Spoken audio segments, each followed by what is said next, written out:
All right. Welcome back to my fellow commissioners. And here we are tonight. It's March 16th, 2026, the Town Poolesville Commissioners Meeting. We've got a nice agenda of things to talk about. Before we get started, we always like to start with the Pledge of Allegiance. And who wants to be the guest starter tonight? I'll do it. All right, Wade. Let's go, Wade.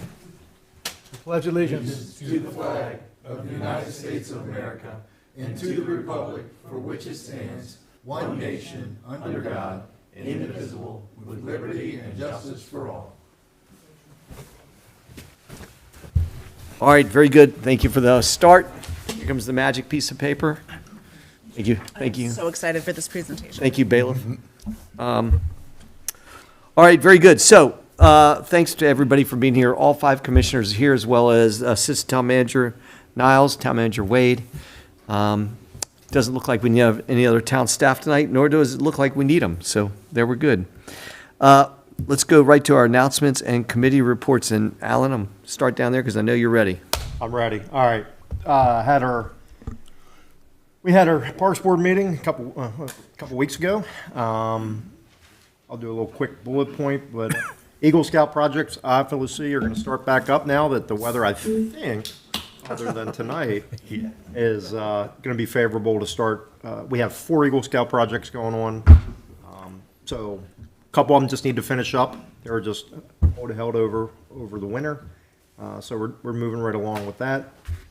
Our biggest topic that we spoke about was our Farmers Recognition Plaque that will be located at Whalen Commons over by the triangle by the sign. And I know that Niles is probably going to pull up a couple of pictures maybe. There we go.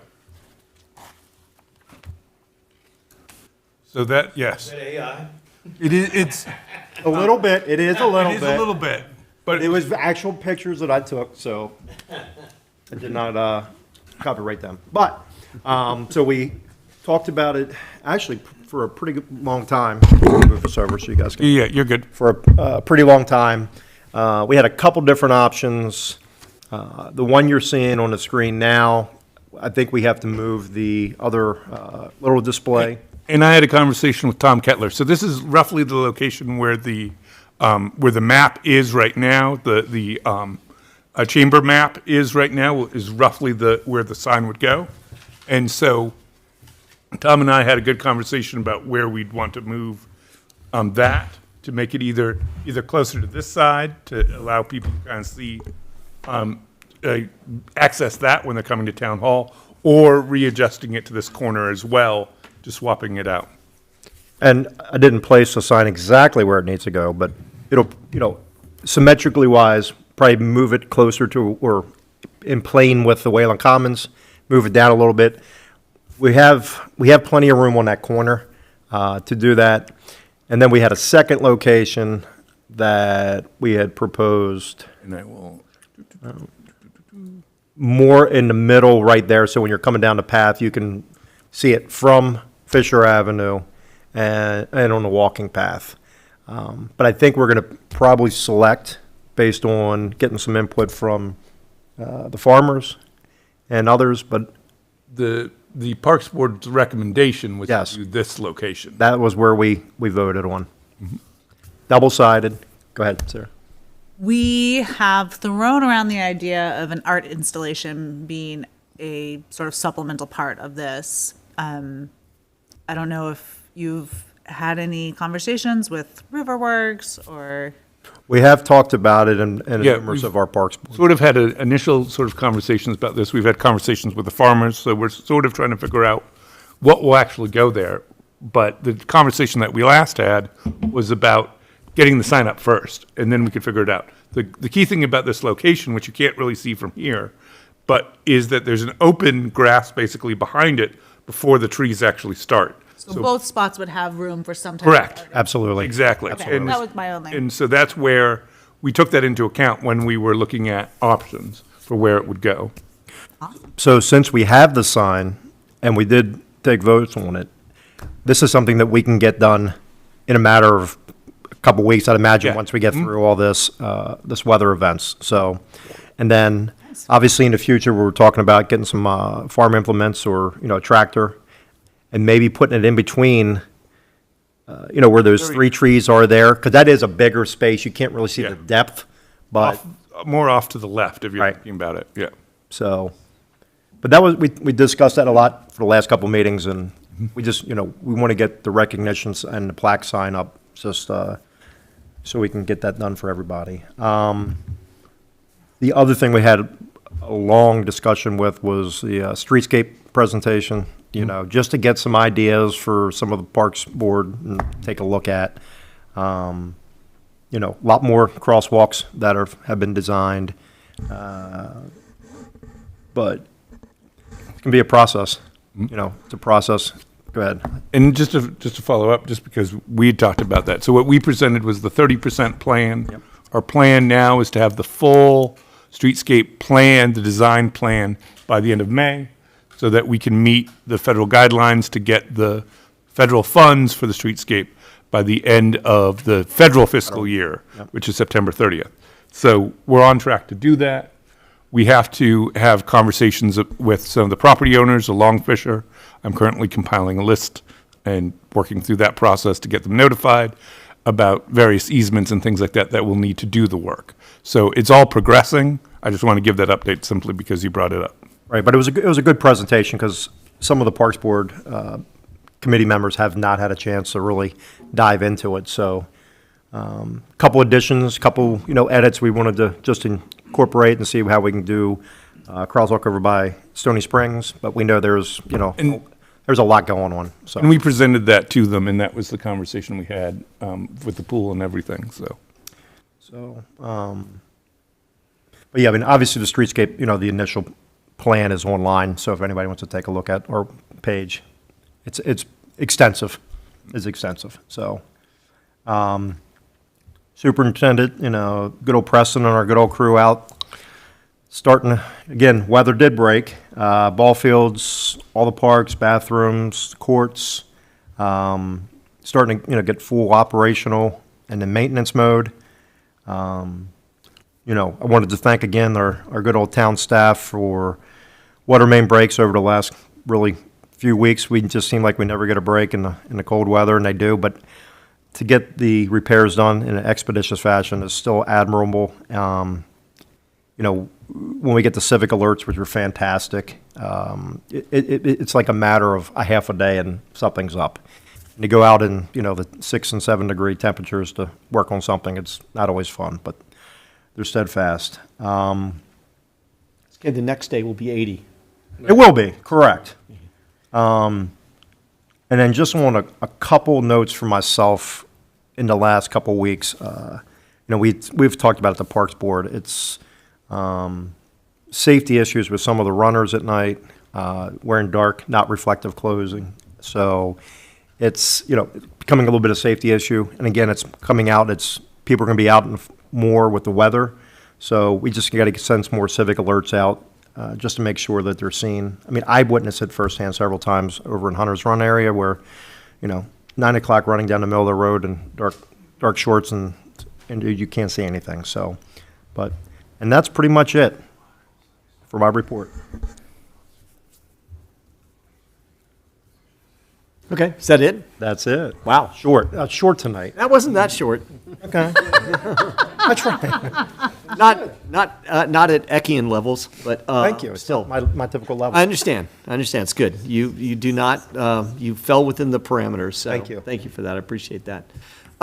No one to talk about the mulch sale or anything else that I want to throw in there? Come on, toot your I horn. figured that would be at the end. I don't know. I mean, Yeah. what would you like to talk about it? Just tell us what you did. Well, so the Tell us mulch what sale, your team did. you know what, so Ed, were you planning on talking to me? You want to just wait Yeah, I was for it? planning on talking about it, so I wouldn't put anyone in an uncomfortable situation. you know what? I'll let you. I'll break the ice, and then you can. Okay, that's fine. I like Anyhow. how you guys work it out. We had our Poolesville High School Booster Club had our annual mulch sale this past Saturday. It's always a very good time with the kids. Had about 130 students that helped out with as the athletes. Girls rocked it as always. So.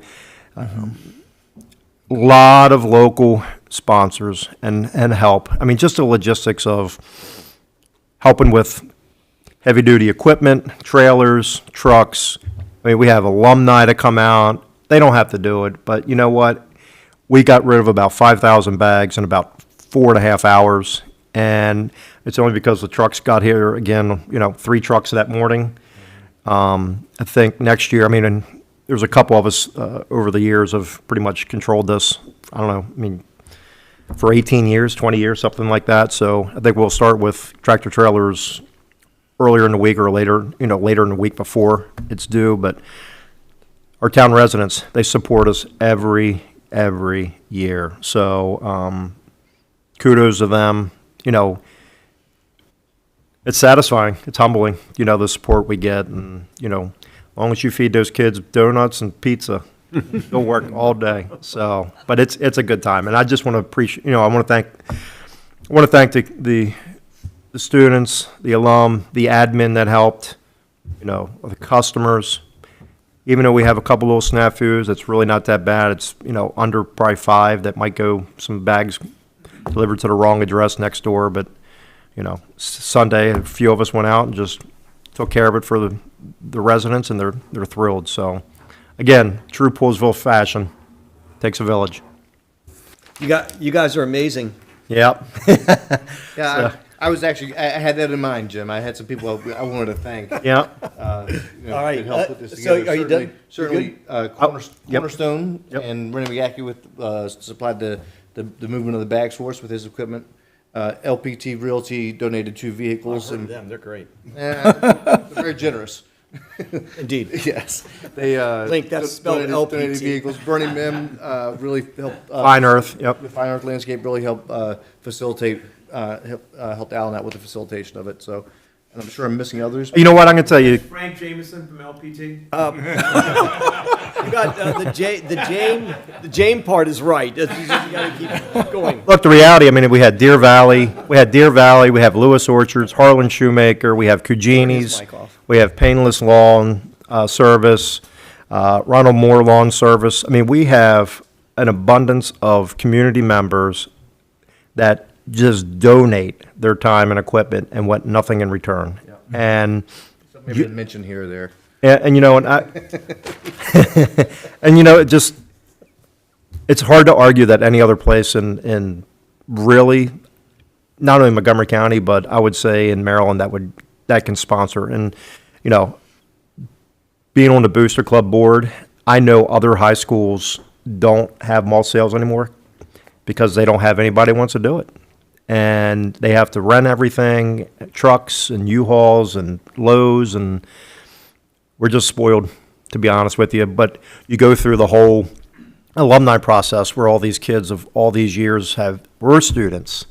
Then they graduated, but they still give back that second weekend in March every year. So I appreciate them, and March 13th next year. Round number, how much money did you? 130. Wow. Yep. We average right about 120 to 130 every year. Round number, how much money did it make for the Booster Club? Which I know goes right back into the community, so I'm not afraid to talk about it. Probably about 8,000, something like that. That's awesome. Fantastic. Yep. Yeah, that's awesome. Way to go, man. Yep. Thank you. Good job, all of you guys that are participating in it. That's amazing. We did have 2 commissioners that helped. Yeah, really. Okay, we'll get to those guys. All right, Alan, thanks for the report on that. Brian, you're next, buddy. All right. Talk to us. Sure. Last meeting we had was March 11th, and we discussed, we had a couple of variances in River Crossing, where the lots didn't allow for a simple 8x10 deck to go on the back of the house without intruding into the, The rear setback, in one case, rear and side back. Yeah. Setback, and in another, the rear setback. and these were issues we anticipated, and we didn't change the setbacks because we wanted to hear case by case. But these were very, very innocent impacts, so we approved those. So houses weren't moved, but variances were granted, and we're talking about inches? Or So three in three one feet at case- one point, 3 feet into 20. Yep, 3 feet into the 20-foot setback, 1 foot into the side setback, which is 5 feet, and the other one was 6.8 feet. And these were for decks? These were for decks, 8x10 standard sort of deck. Yeah, 8 by 10. very good. And he was gonna go back and look at the placement of the sliders to see if they could be moved a little bit to actually get the deck maybe a little bit further away. But as it was drawn, they weren't even, we didn't feel it was an issue. And do we know, are these houses that are already under contract and that these people have agreed? So in one case, we were definitely sure of that, because it's one of the ones that has already been approved. Right. I think the other lot, I think they might be having conversations with a potential customer for that lot. So I think in one case it was definite, in the other case, I think is part of the conversation that they were having. So the things that we imposed as a commission in terms of the small lot sizes and the configuration of the area itself, we knew there were going to be some tight corners on some of these lots, just to fit them in and to give the density that we wanted and the products that would sell. So we anticipated this, and as long as they're not trying to build an obscene deck or encroach too far into those areas, probably going to be, Good. good with the planning commissions. We also discussed the issue of an ordinance to allow for solar generating stations. This is not being created by our commission. This is something we have to deal with because the state is requiring it. And that'll be coming, you'll see how we feel about that next meeting. Cool. Yep. Good. We discussed something else. Am I missing something? I feel like we discussed something else that wasn't on the agenda, but maybe not. You'll have your Those are the chance two things. shortly. Yeah. Wait, is there I mean, something at the else? previous meeting, we talked about the cultural arts district, which we'll talk about later, so. Which I updated with the last meeting. Yep. Okay, if something comes to you, The, come one back. other thing I was going to say is that, Gina Grubb was nominated for the Athletic Director of the Year. Yeah. The Poolesville Grill team has been, unless I'm stealing your thunder, were you going to talk about this? Hey, we all can talk about it. Go ahead, keep going. Has been, That's what happens when you're down the line, Ed, you know, these guys. Clean up, man. I hit the home clean run, up. man. That's right, that's right. has been nominated and awarded the Maryland Athletic Directors Association The Distinguished Service Award. Distinguished Service Oh, Award. way to go. Will be received in Ocean City on April 25th Wow. at their annual conference. That's great. I think the grill team should cater our meetings. What do you think about that? Part of the issue was that we're negotiating, they wants to cook for them. Breakfast. Ooh, the Poolesville Day breakfast. Now, well, real quick, now that you mentioned breakfast and the grill team, we will be cooking for the bunny breakfast at the firehouse on the 28th. So, Awesome. we do that every year. So, Jim, I expect to see you at 3:45 a.m. Bacon and sausage on the grill. I'll just stay up. Yeah, it's good. Really? Oh, Yeah, gym time. yeah, that's fine. Jim- You'll get an email from me at that time. Okay, good. Brian, thanks for that. It's on my calendar. Thank you for the report on that, Brian. That's good stuff, and look forward to hearing more about the Cultural Arts District. And which one of you two wants to go next? We're going to go right down the line. Okay. Okay, very good. I'll go next, and you always can clean up Yeah. anything I There he don't is. remember to include. All right, so we met last week, March 12th, the Fair Access Committee did. And the bulk of our meeting were two presentations, one from Carrie McCarthy, who is a senior analyst for Montgomery County Planning. They are in the midst of, they have just done some key data gathering in the Western County, and they were presenting to us about it. And it gave us a chance to provide some feedback on some of their data. For example, they had listed that there were 4 or 5 grocery stores in the western part of the county, and we were able to say, things like, well, you can't really count Deer Valley Market as a full grocery store, or the Kaleva Food Market as a full grocery store. So we were able to provide some good feedback so that there wasn't misrepresentation of what really is available and accessible out here. Limitations of AI. Sure. Use AI for a lot of this. Yeah, exactly.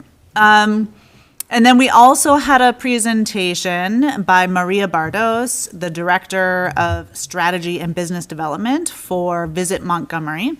They're in the midst of I think it's like a 3-year-long rural branding project. And so again, she was able to show us what they've come up with. Their goal is to bring visitors to Montgomery County in general, but this specific project that she was presenting was focusing on the rural spaces, and then specifically she was showing us what they had to offer for our western part of the county. And then we briefly touched base on where we were in the operating budget. Link is signed up to testify on April 7th at the operating budget hearing. Link was going to be at budget committee meetings this last week, or like today even, I think, that were postponed to discuss the budget for the community center, so that will be rescheduled. Something else that we are also trying to do a better job of is really reaching out to some of the other organizations in the Ag Reserve and then helping to sort of magnify issues that are really important to them. So Link and the committee sent a letter in support of Farm Office Bill 7-26, which would allow some variance, some zoning variances for farm buildings. Some of our farmers, they're required to build things in their barns to code for the same code that maybe someone who's building in Silver Spring, which is silly. So we're trying to create better exceptions and better coding we're not creating it. We are supporting the farmers and other organizations that are working towards improving that process for them. Yeah, I think that's it for me. I'm sure there's things I've missed, Ed, that you can fill in. Oh, I'll just add one more thing. We also were discussing additional questions for the candidate forums that we have scheduled. I don't have those dates right in front of me. Was it March 23rd? The county executive, and April 27th is at large council. Okay, so I'll repeat that again. March 23rd is the county executive one, and April 27th is the at-large Right. county council. member candidate forum. So at this time, we are compiling the questions that we want to ask, and so we were going over some additional questions that could really focus on what potential candidates have envisioned, for example, for the Ag Reserve. How are they going to help not just preserve land, but also help our farmers be successful here? We were talking about safety in schools.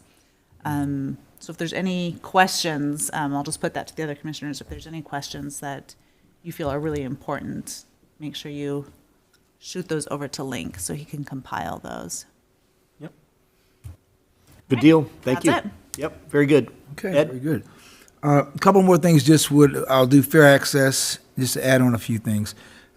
Sarah was talking about the presentations that we received. So I would encourage you all and those in the community, there's a website from the Maryland National Capital Park and Planning Commission. That's the Community Trends Report. And so that's a website where you could go in and you could isolate a certain location, and then it could pull together a report based on what they have in that area. I think that it was a very helpful report to look at and to play with. So definitely look at that. The other piece, with Maria, there's an app that Visit Montgomery County has also. So there's an app you can download called Visit MoCo, and that's a nice way where you can learn about different events that are happening. It's really driven by the different businesses or nonprofit organizations. If they're having events, if they share with Visit MoCo what's happening at their location, then it goes through a screening process to make sure the information is legitimate, but then that information is put on the app. So a person, say you have a friend coming to visit for the day or visiting down in the area, they could go plan out their day and things that they can do. So it's still in, they just launched it. They're still testing out some things, But if you want to download that app, it's available.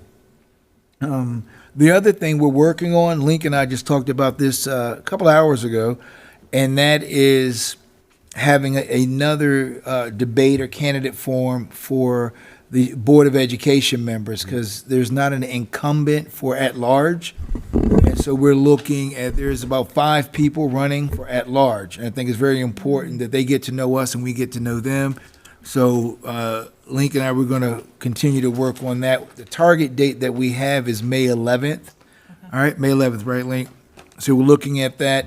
The Board of Education race is a very crowded race. And although we have at-large and they have districts, but you get a chance to vote for across the board. You don't have to live in the district to vote.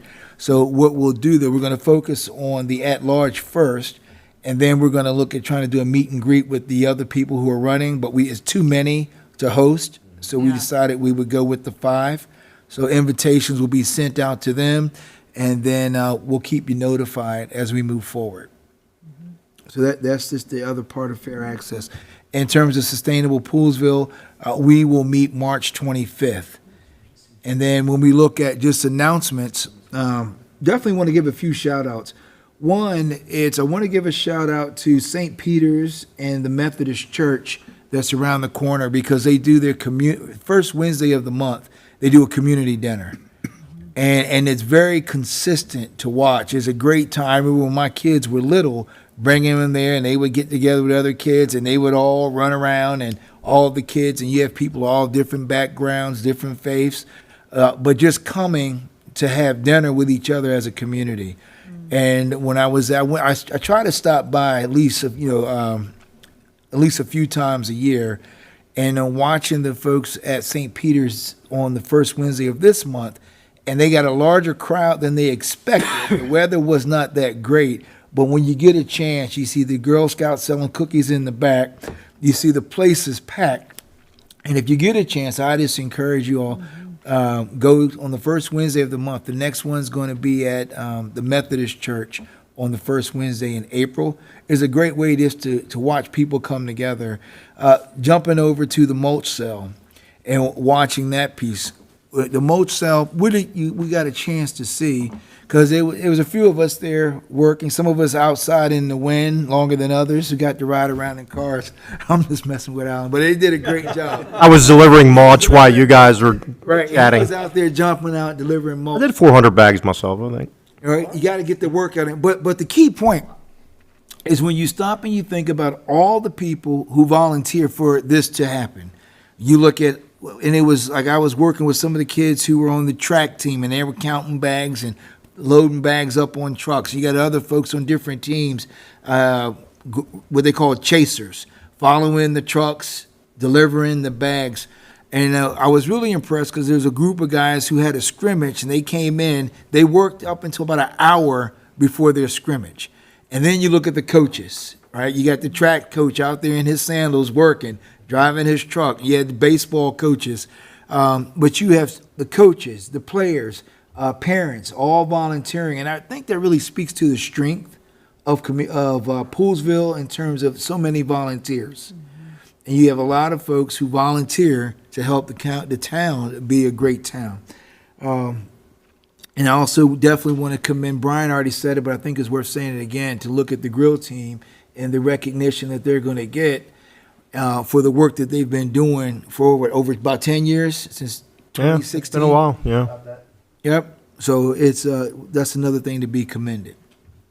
You know, and going back to the mall sale, it was 130 students, but if you really think about everybody that comes and helps out with the Booster Club committee, board members, you know, there's 6 of us there, you know, admins, I mean, we're probably close, drivers, you're probably close to 200 people in a 5-hour window of opportunity that, you know, it's impressive, and to get the kids out there at 7 o'clock in the morning and knowing that they have scrimmages, all baseball, softball, you know, they have scrimmages, and in practice, you got practices, so it's a tight window, but they love doing it, you know, they all get along, they all know their process, and it's been a long time since we've actually had a good second weekend of March of weather.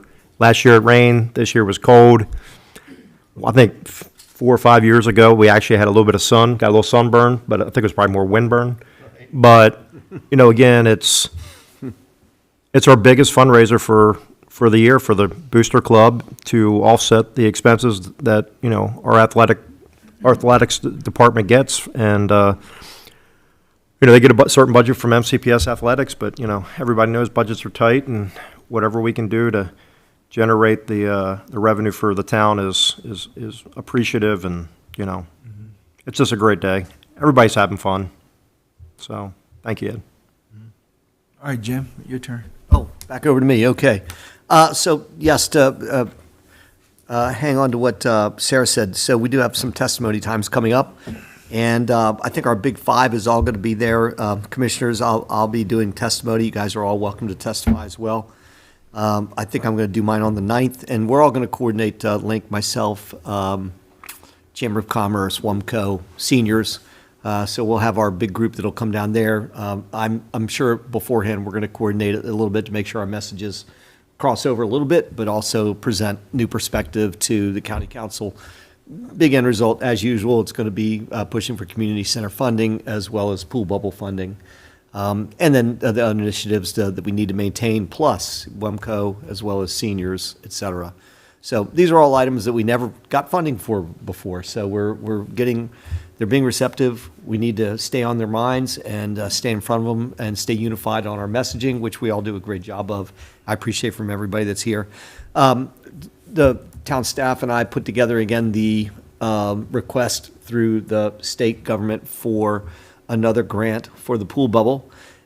This time we put in for $200,000. That was what was the amount that was directed to us to request. Hopefully they come through with that. If they do, that puts us up close to $750,000 saved so far to do our part for the pool bubble.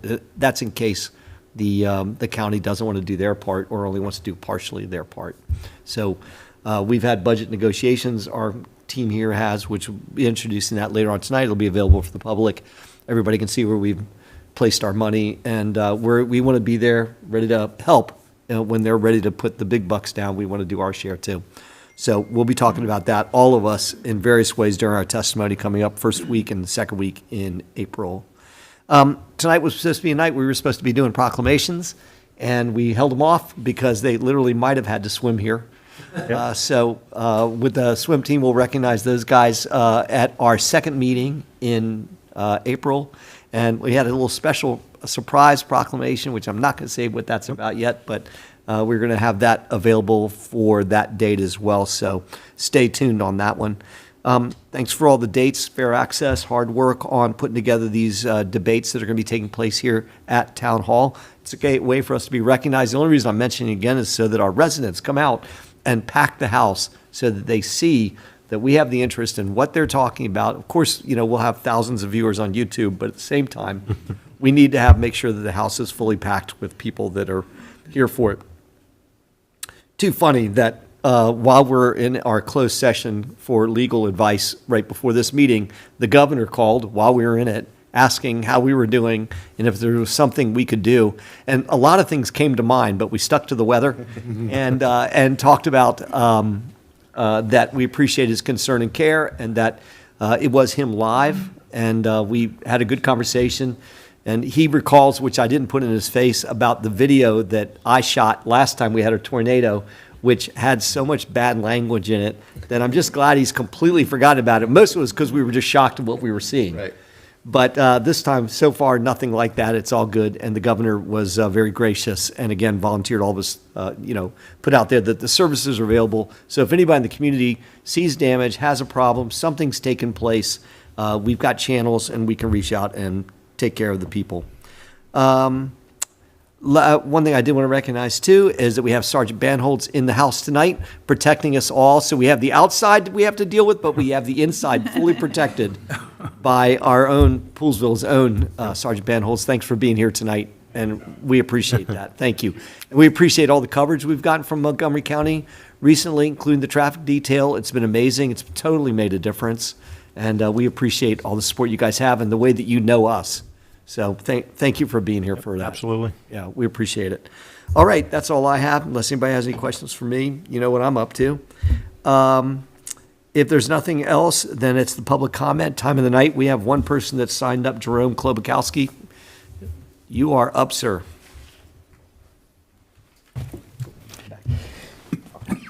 Thank you, and I'm glad to see no one got blown away. I was reading the agenda, and I really didn't have time to go through and compare what's in the ordinance to a lot of what's already in our ordinances and zoning code. But I'm really concerned about the ordinance to amend the zoning ordinance Appendix B of Poolesville Town to Town of Poolesville to create a cultural arts district. As this ordinance addresses more than creating just a cultural arts district, it's a complete misnomer, because you're doing a real revision to the zoning code. And, to me, this is artificial construction when you say in there about creating a vibrant, walkable, aesthetically pleasing town center that promotes artistic expression and community engagement.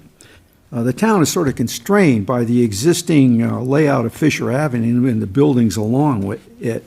And unless we can move those buildings back, it's going to be a little hard to do some of the things that maybe are anticipated. And although some might say that the variety of architectural styles along Fisher Avenue epitomizes design and architectural flexibility, if you want something aesthetically pleasing, then the architecture of facades needs to be changed to reflect a more homogeneous style. For some of it has existed for decades. Others have the town has not consistently enforced the architectural standards that have been in the town's comprehensive master plan version.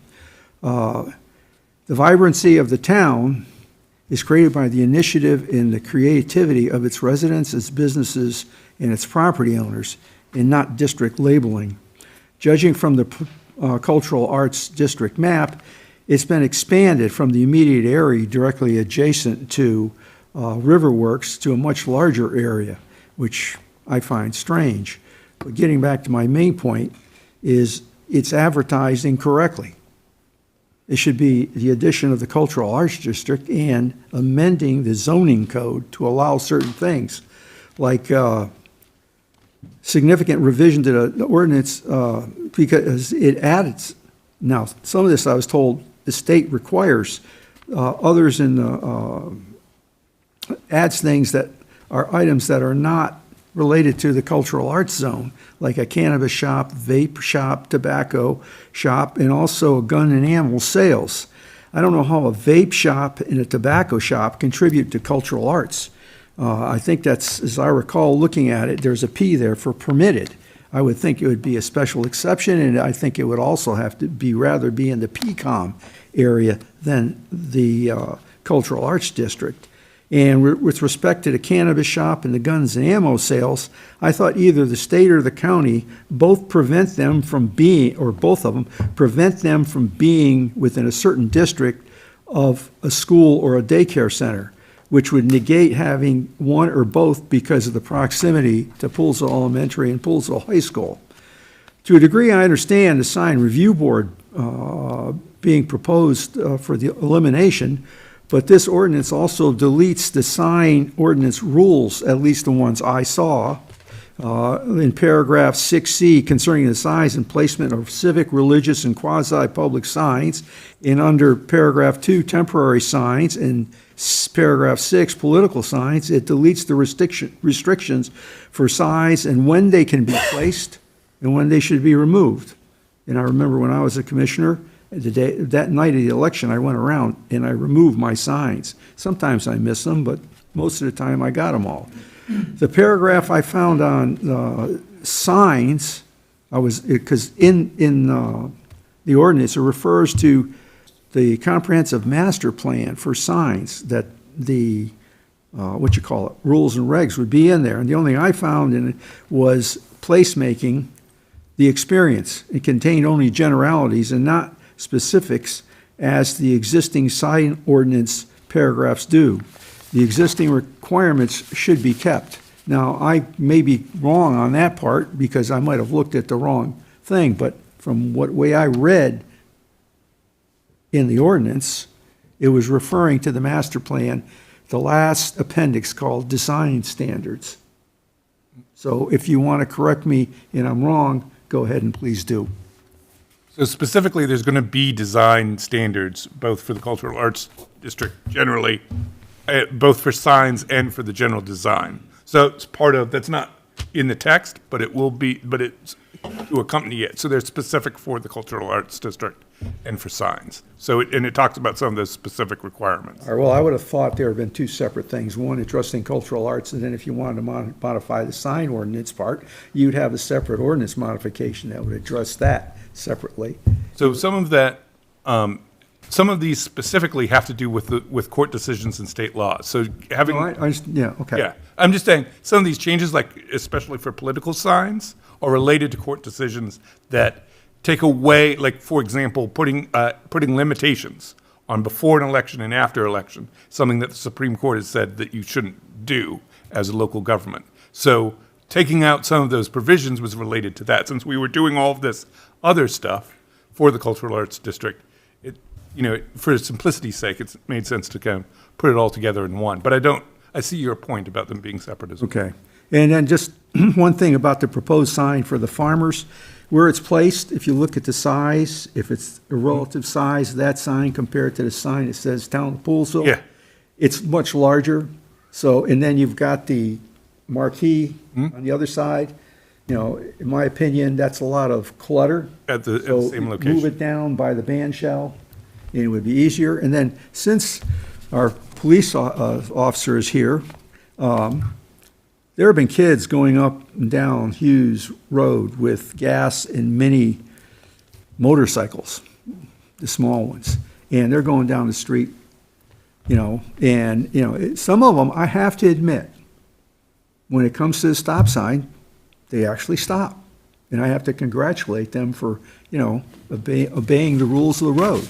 But sometimes they just go screaming down the road, and I just, worry about them not, getting hurt because of somebody doing something and not paying attention, either a resident backing into the road or making a turn or whatever. So anyways, thank you very much. I appreciate it, and have a good evening. And, hopefully I haven't caused too much hate, discontent, and consternation.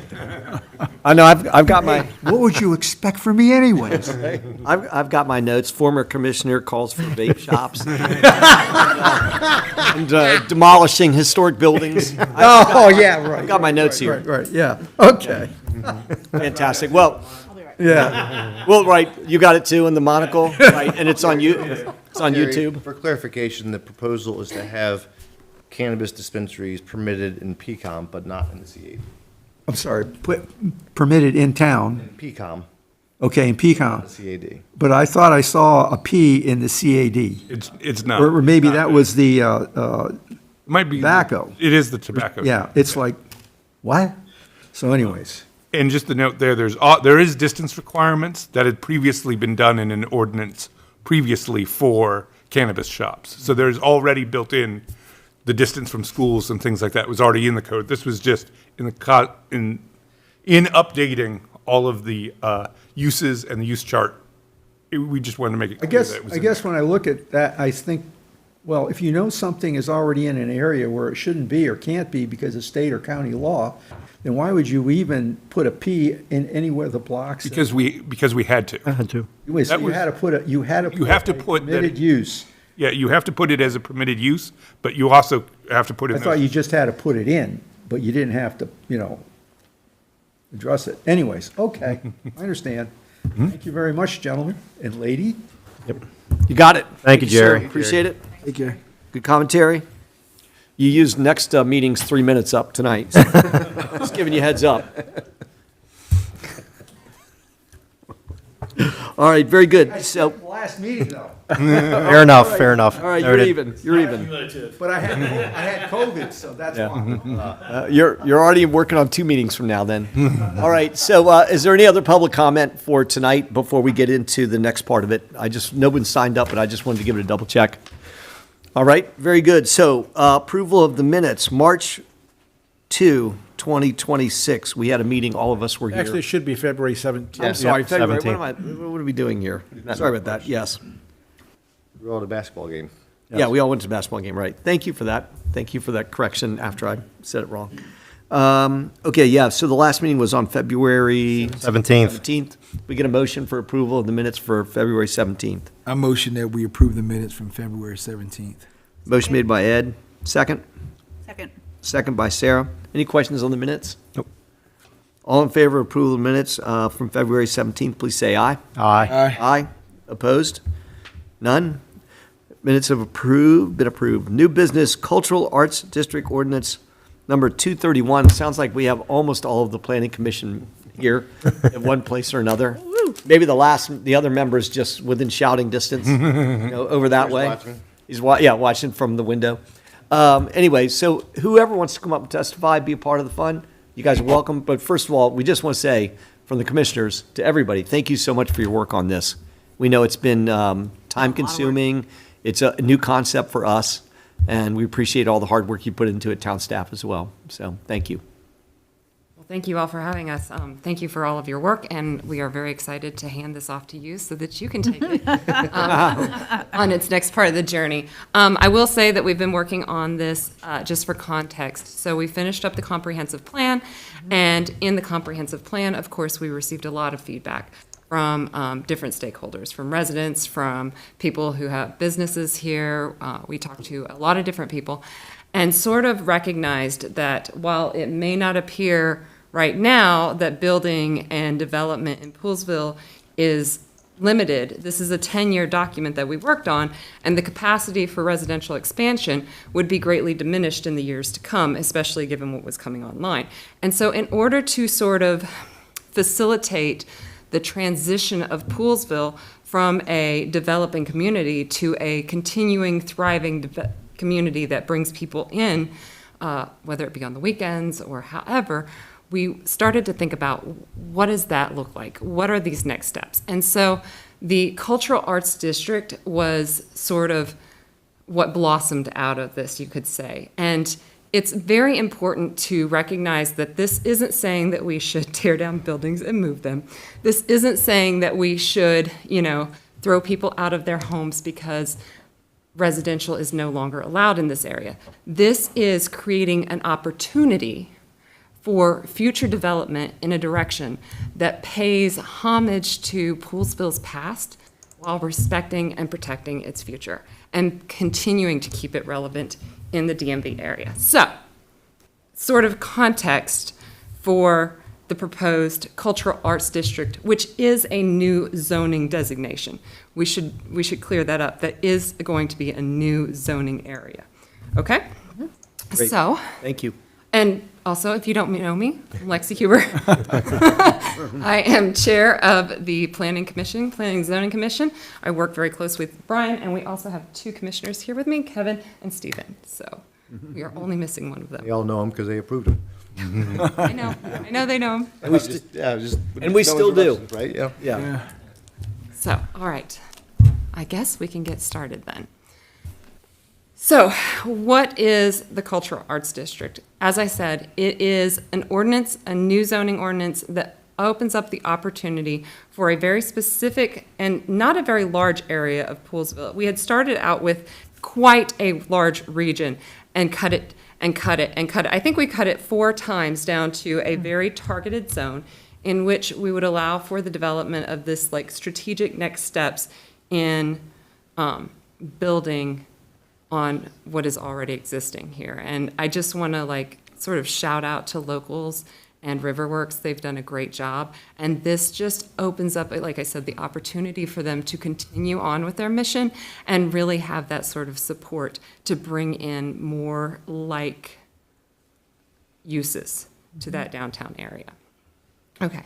And it really is just the downtown area. So I think that this location, how it says, is a little bit, Well, we can use the map as the yeah, next can we go to part. the map? So, yeah, you want to go ahead, but you can just say it. I'm happy to cover it, but go ahead. Go ahead. So just as a clarification, because we had this earlier, so it's Wooton on the south, and it goes up to Fisher between Norris and West Willard. But then there's also that area where there's already historic resources and locals itself and things like that.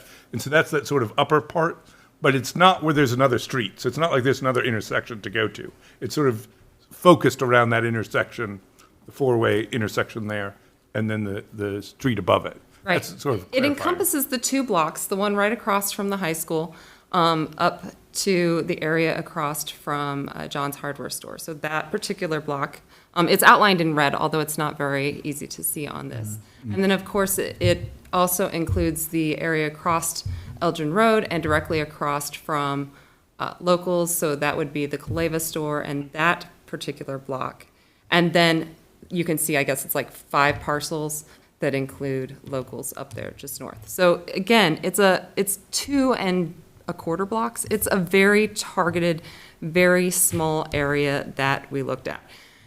And we looked at, let's see, we've talked about parking, we've talked about signage, we've talked about streetscapes, we've talked about water and sewer issues in this area. We've talked about, of course, uses that are permitted and not permitted. And I know that there's been some confusion. Jerry highlighted some of that as a planning and zoning commission, when you're going to talk about parking, you're not just going to talk about parking in 2.5 blocks. We talked about the parking in the 2.5 blocks, but we talked about it on the larger scale too. And when we talked about changing some of the definitions, we went through all of the definitions for uses that could be in the town. A lot of them were just outdated, and there were some that were outright missing. And so we didn't just talk about what uses we were going to look at inside the CAD. We talked about uses that may be available to go into other areas as well. Because these zoning codes and these documents are living documents, and we know that the world that we live in today doesn't look like the world that, of 1980 or 1970 when a lot of these were originally produced. And so, yes, there are some things that may not fit in the CAD, but that was just part of the overall process and us moving forward as the commission. We want to use our time efficiently. All right, can we go to the next slide? Can I Okay. just get clarity on, so this, I am apparently not great with maps. So this includes the Kaleva building? Yes.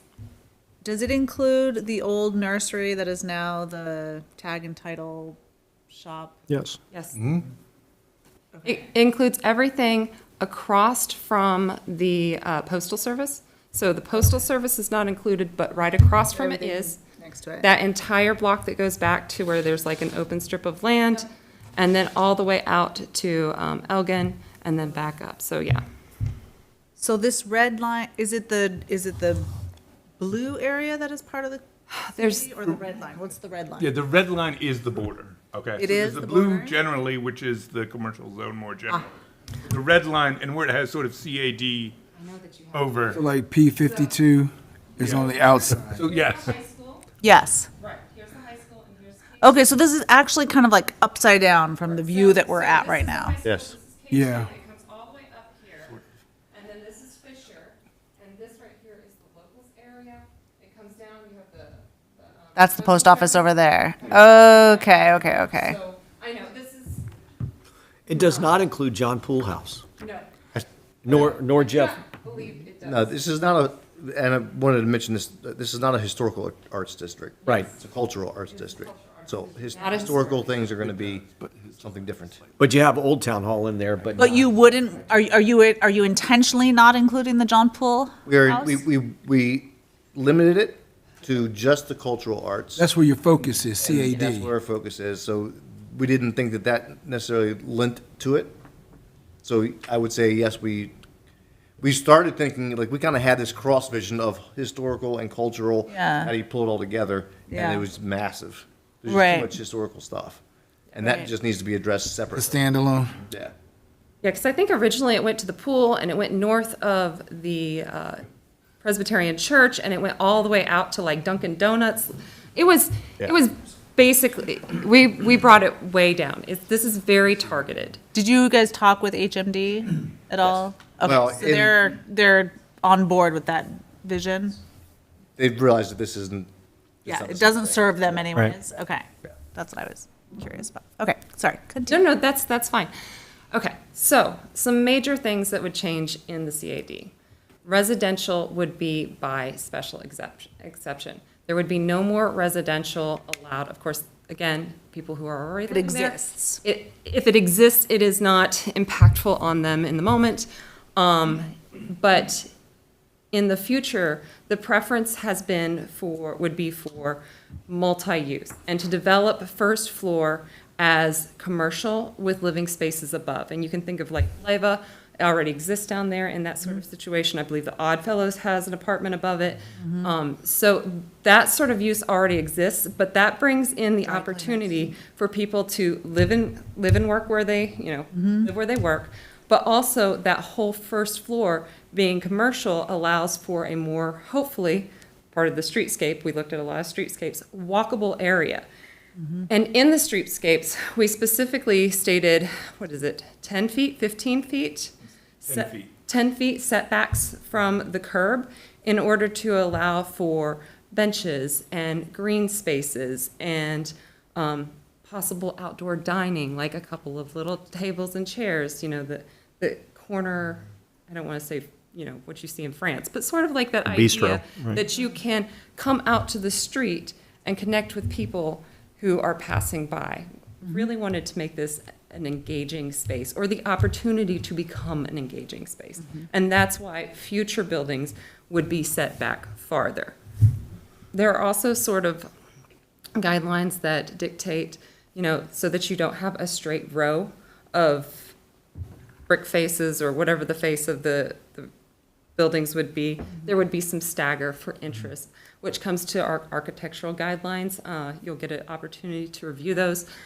And in the architectural guidelines, the discussion was around the idea of not necessarily preventing certain things, because you can't really anticipate what will be harmonious, but the idea that we would have opportunities to review plans and make sure that they matched the rhythm of the downtown area. Because there's, Stephen is wonderful, and he brought a lot of this to our attention, that there can be fusion, and that when done right is absolutely going to advance this area. So we didn't want to limit the creativity by saying you can't use metal, or you can't use glass, or you can't. Sure. So looking at that sort of rhythm and harmony with the existing spaces. We did include restricted uses. There is, I think we came to this with the idea of form zoning is how we started down this road.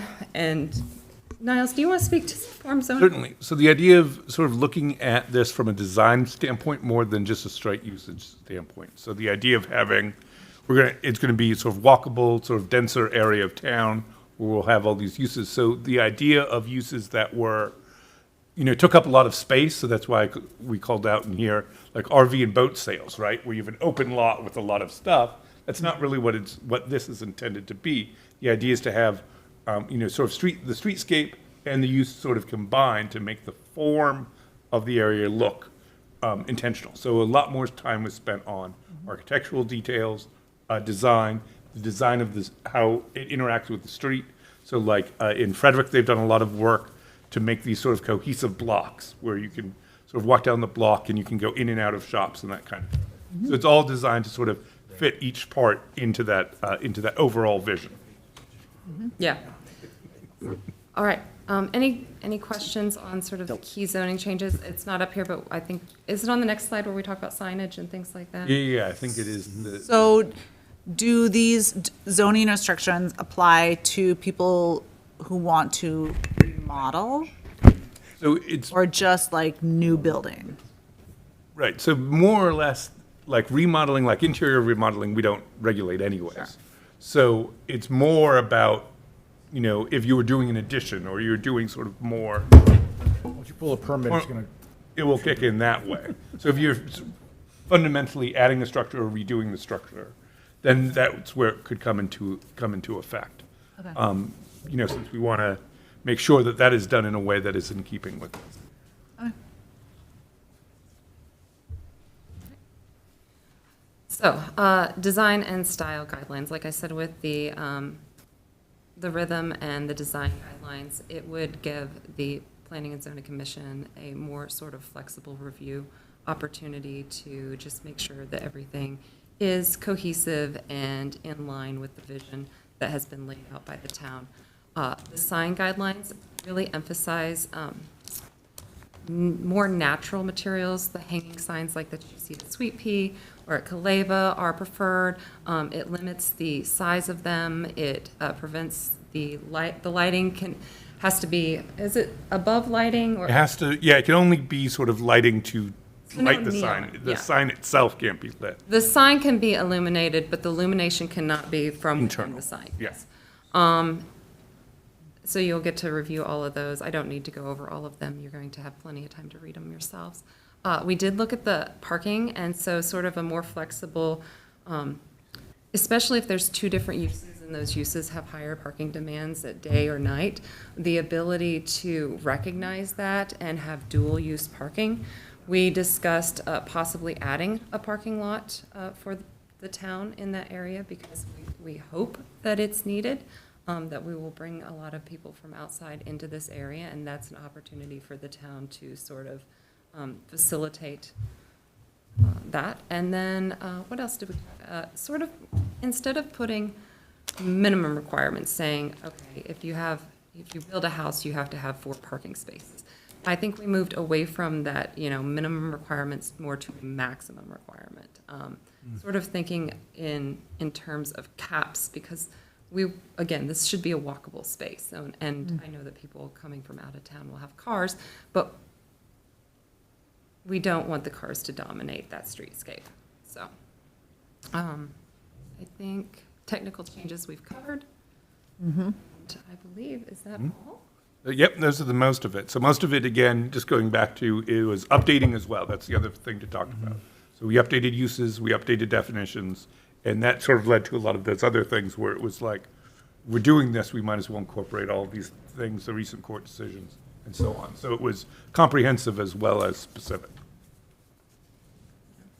So then now we pass it off to you, and I think you guys have next steps on the next slide. Yep. Yeah. So as we normally do with these ordinances, the commissioner should move to set a public hearing, propose for April 6th town commissioners meeting, just like what we'll get to with the budget. What's your number? The ordinance number, 231. Got it. Great. That's a fantastic presentation and just what we needed to kind of get us up to speed for what you guys have been up to. And that super interesting, great work. Certainly is helping us take our town to the next level and recognizing, as you said, again, the build-out time period is going to come to an end.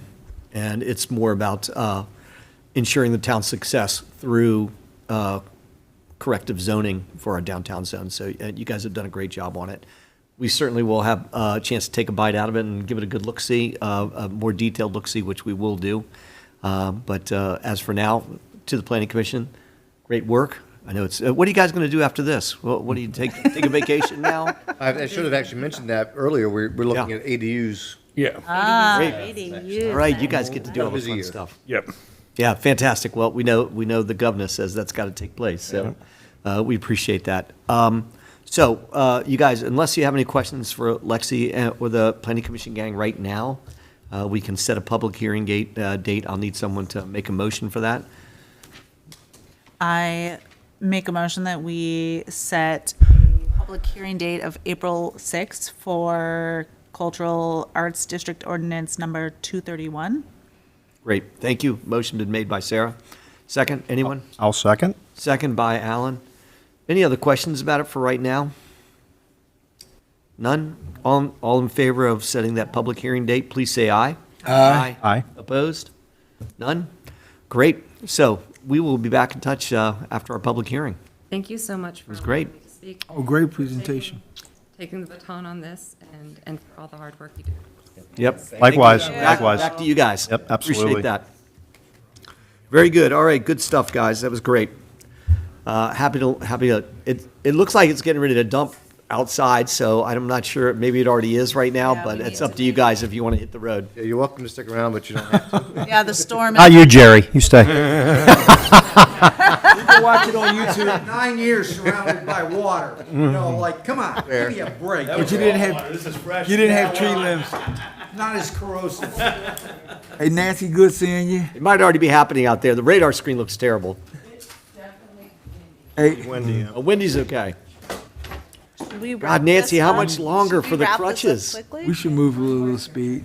Oh, Lord, help us. All right, look at our fair access member Thanks go. for hopping in. Yeah. Way to go, Bye, y'all. Thanks, guys. Take Bye, care. Kevin. Have a good day tomorrow, Kevin. Can we wrap this up Any really rain coming quickly? down? I'm a little concerned about the weather. Okay, guys, next up, FY 2027. This is easy. Proposed budget and tax rate introduction. Wade, go ahead. This is easy. Everybody leaves. I was like, this is I've been easy. quiet all night. I've seen it. Can you just speak into it Yeah. while we leave? Is that? Text me, man. Oh, jeez. Okay, so the proposed budget and tax rate is available online, and we'll set up public hearings to be ordinance 232. Give a brief overview. I won't go through the whole budget.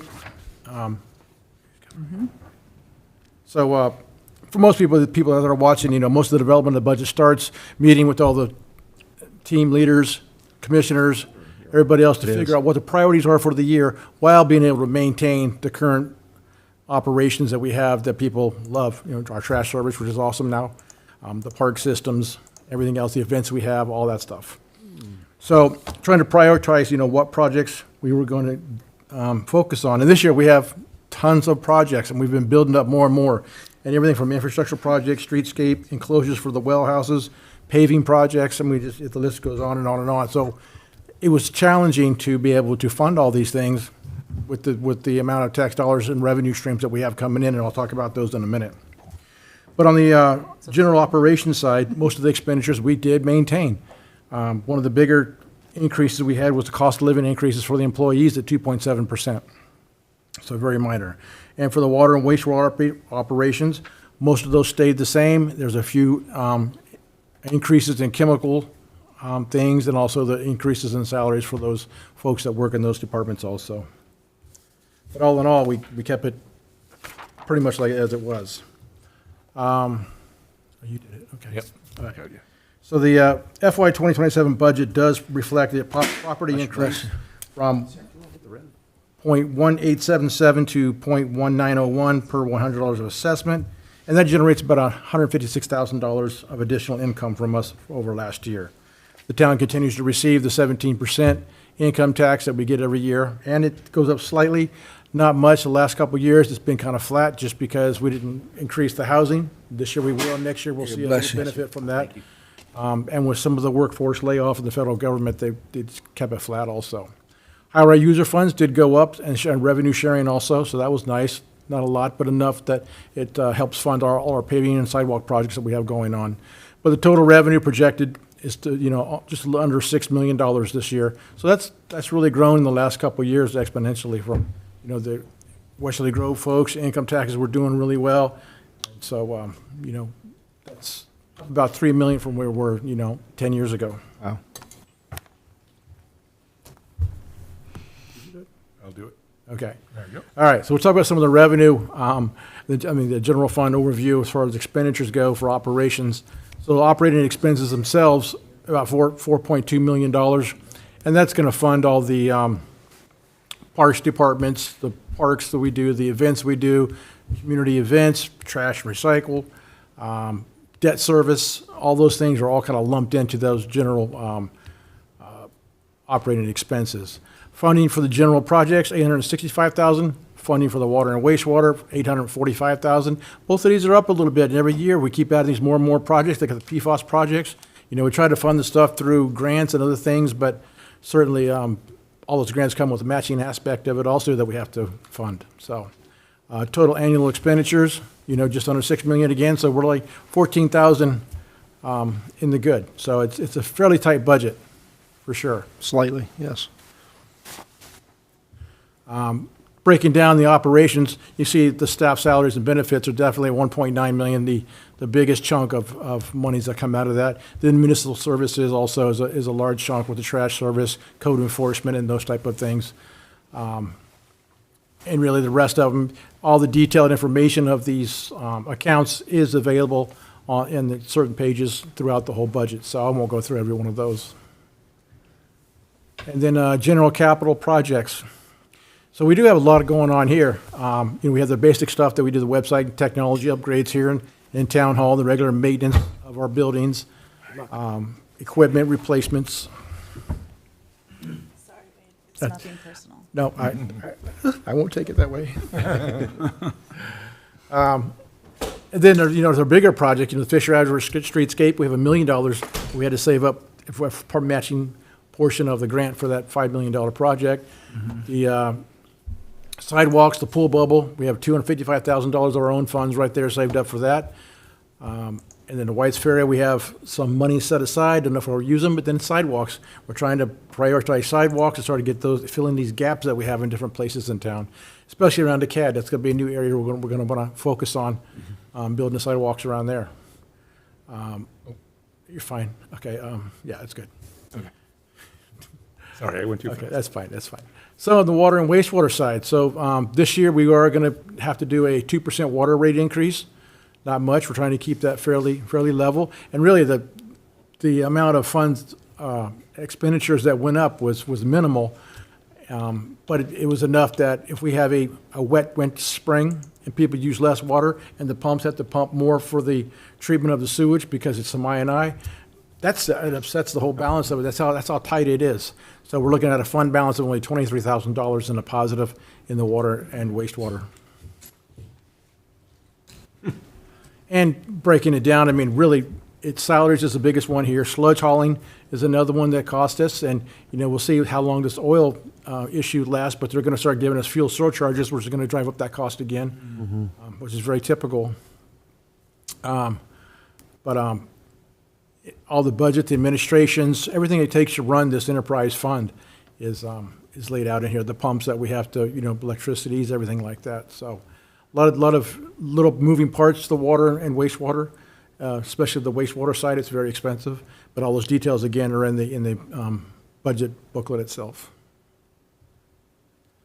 Some of these water and wastewater capital projects, and we have quite a few of those going also, and these are funded through the general fund. But we have just equipment replacement, for the wastewater plant. We have a lot of pumps, different things that we have to maintain that go out, the PFAS remediation.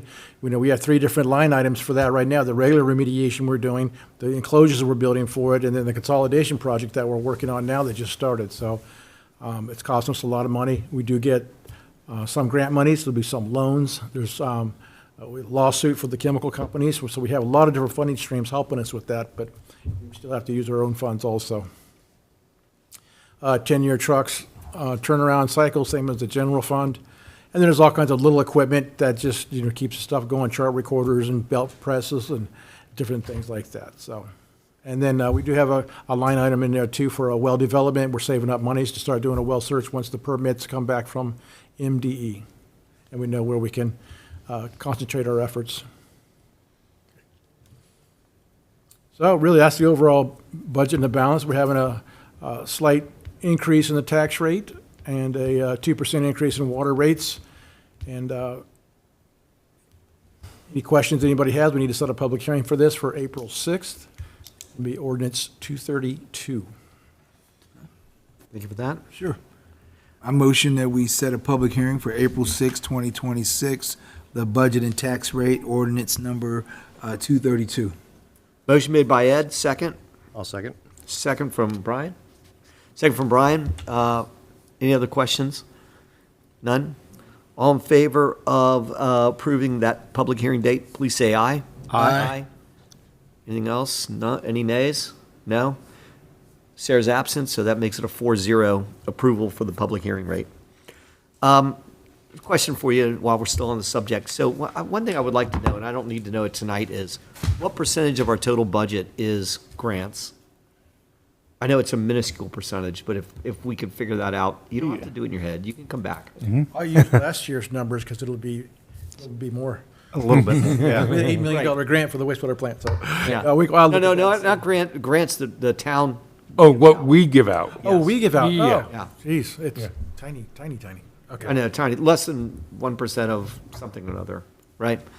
So yeah, it would be nice to know what that number is. And I know that it's a double-edged sword. Some people would say, why aren't you doing more? And then some other people would say it's too much. So I'm just curious to know what that number is when we get the chance to do it. And there was another question, I can't remember what it is. Anybody else have any questions for the guys? We have a public hearing. We got a couple more shots at this thing as time goes on, so. Thanks for putting it together, appreciate it. Yep, yeah, it looks good. Fantastic, guys, good stuff. All right, next up, I guess town manager's report, nothing at all, I'm sorry. I do want to mention, and I'm going to give it much more dedication next week, but we lost one of our giants, Tom Dillingham, who was a 20-year public servant for the town of Poolesville. He just recently passed, and I'll have a better tribute for Tom at our very next meeting. At the top of our very next meeting, we'll make sure we have an agenda item on it. Thank you. Yep, appreciate it. All right, you're up again, town manager's No, report. the only thing I was gonna report on, the guys were all prepared. Last night, we all kind of powwowed and figured out, generators, where we're gonna put different things in preparation for the storm events today. And then we did get hit this morning. A couple trees went down and a lamp pole. But other than that, not sure what's happening outside right now, but it's- we'll be it's on the prepared The for radar screen's impressive right now. Yeah, I mean- We will say that. We've been like- sharing you like- that the Not whole as time. red as it was earlier today. A little bit- Yeah, little more yeah, orange, red was yellow. interesting, yeah. No, that's it for you guys? Motion to adjourn, anybody? Make a motion, we adjourn. Motion adjourned by Brian, second by Alan. All in favor? Aye. Adjournment approved Not going 4-0. anywhere for a little while, but Sergeant, thank you. Appreciate it. were you thrilled to death at this meeting? Did it like just